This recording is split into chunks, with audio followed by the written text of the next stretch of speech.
Hello guys! Kumusta kayo lahat? Welcome back to my YouTube channel. Alam ko naman na nakakatakam ang ating menu for today. Mukha man itong komplikado, pero sobrang dali lang ng pagluto nito.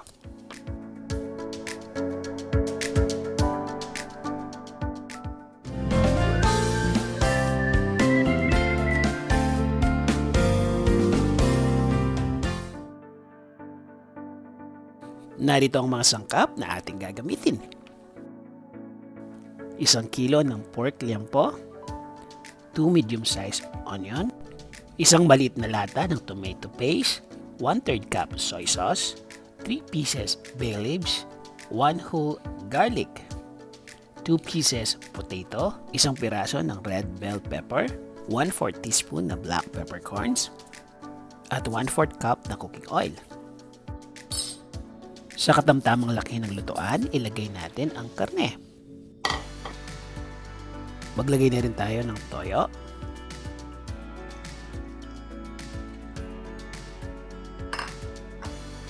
Ng tomato paste.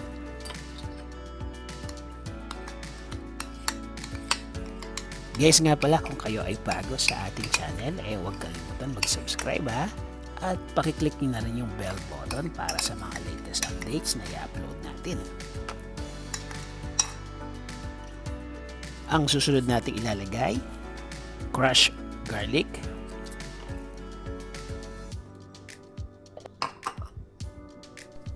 chopped onion. Kung walang white onion, pwede din naman ang red onion. Maglagay na rin tayo ng dahon ng laurel at ng freshly ground peppercorn.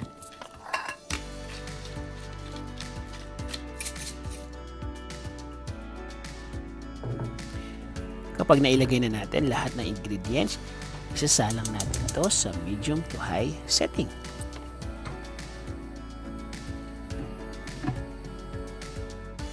After 20 minutes, balikan natin ang ating niluluto. Kung mapapansin nyo, nagtikin na ang liquid na ating nilagay. Sa puntong ito, magdadagdag tayo ng 1½ cup of water. Hayaan lang natin itong mag-simmer at balikan natin maya-maya. After 15 minutes, baliktarin natin ang ating karne para mas maging even ang pagkakaluto nito.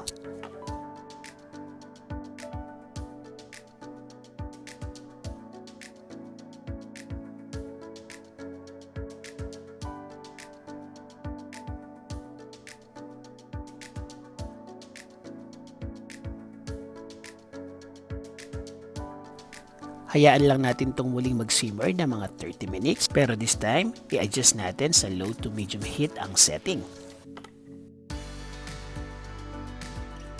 After few minutes, heto na at malambot na ang ating karne. Itatabi lang natin ito na mga 1 oras bago natin ito igisa. Guys, ang unang procedure na ginawa natin ay tinatawag na sangkotsa. Ito actually ang sikreto ng mga taga-baryo kapag naghahanda para sa piyesta ng kanilang patron. Kaya kung mapapansin nyo, napakasasarap ng mga handa tuwing may piyesta. Ang ginagawa natin ngayon ay nire-ready na natin ang ating karne para igisa.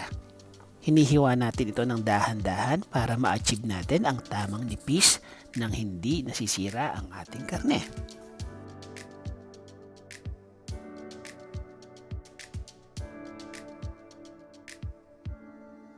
Mga gagamitin natin sa pag-isa, 1 whole minced garlic, 2 medium-sized chopped red onion. Gagamit din tayo ng 2 pieces potato at ng 1 piece red bell pepper. Magpainit muna tayo ng about 1/4 cup na cooking oil.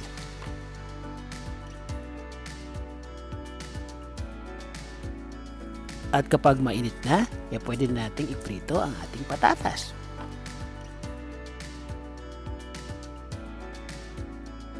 Guys, just make sure na bago tayo magprito, mainit na talaga ang kawali ha. Huwag niyo akong gagayahin dito dahil na-excite lang ako maglagay ng patatas, hindi pa pala mainit ang mantika.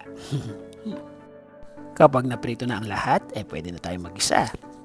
Unahin na nating isutay ang bawang.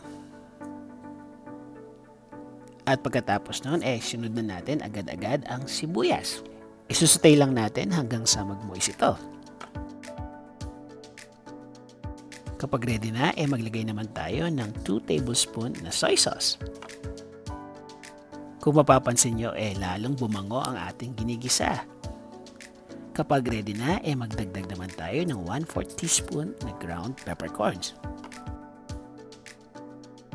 Isutay lang natin to hanggang sa lumabas ang aroma ng paminta.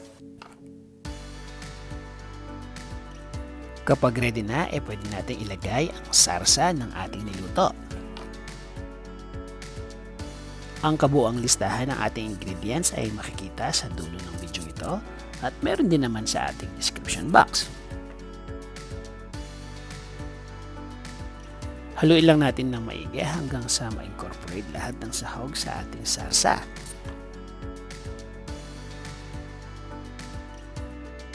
Kapag nagtiken ang ating sarsa, pwede naman tayo magdagdag ng at least 1/2 cup na water. Pero kapag gusto nyo ng mas masabaw pa, maglagay kayo ng at least 1 cup. Kapag na-simmer na ito, pwede natin ilagay ang ating red bell pepper. Guys, nasa inyo kung gusto nyo rin itong i-fry kagaya ng sa patatas. Iba din kasi ang naibibigay na lasa kapag na-fry ang ating bell pepper. Hindi ko na lang ito na-fry dahil nagdikit na ang patatas sa kawali kaya kailangan na nating mag-isa. Kapag na-simmer na, pwede nating ilagay ang ating patatas.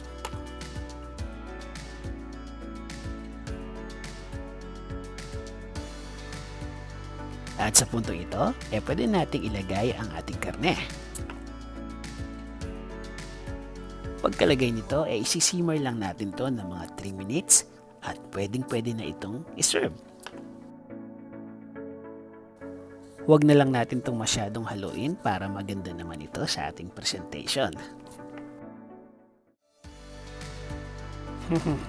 Tiyak na mapapadaming kanin ko dito.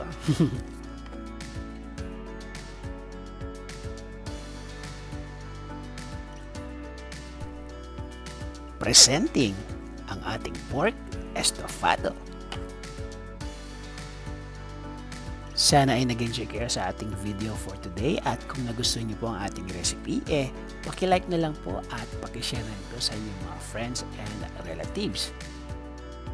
Si Jeff Simon po ito, ang inyong boy kusina at muli, maraming salamat po sa panonood.